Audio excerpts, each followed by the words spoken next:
이재명 대표의 체포 동의안 여부입니다. 지금 한동훈 장관이 열심히 체포 동의 이유를 설명을 하고 있는데 과연 이탈표가 얼마나 나올지 28표면은 가결될 수도 있습니다. 박 교수님 어떻게 전망하세요?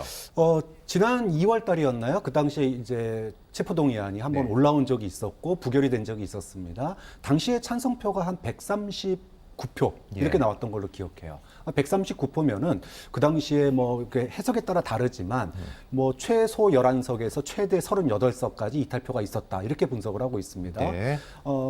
당시 이제 민주당의 어떤 그 소위 비명계에서 이재명 대표에 대한 어떤 사법 리스크 이 부분을 좀 해결하고 가야 되지 않느냐 이런 목소리가 꾸준하게 있었는데 그 당시의 상황에서 다음에 아마 이 체포동의안이 넘어오면 그때는 가결될 거다라고 전망하는 사람이 굉장히 많았습니다. 저도 마찬가지로 그렇게 예측을 했었고요.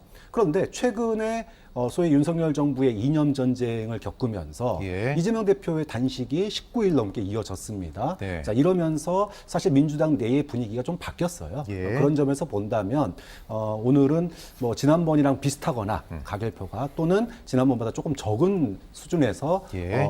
결국은 체포동의안이 부결되지 않을까 이렇게 조심스럽게 예측해 봅니다. 예, 지금 부결 전망이 좀 우세한 편인데 압도적 부결이냐 아슬아슬한 부결이냐에 따라 좀 다를 것 같아요. 자, 어제 이재명 대표가 SNS에 메시지 낸 거를 갖고 좀 의외다 이렇게 본 관측들도 있었는데 김재현 평론가 어떻게 예상하세요?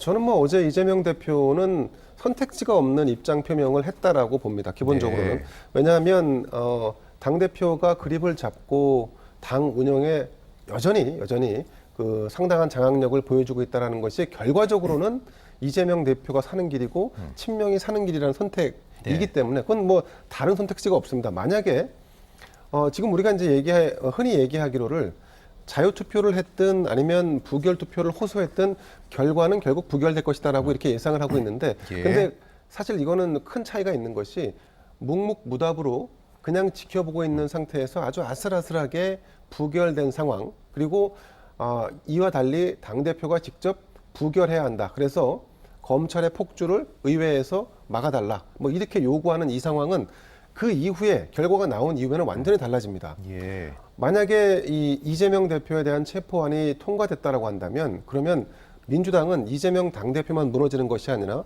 지금 민주당의 절대 다수와 주류를 형성하고 있는 친명계가 다 무너지게 됩니다.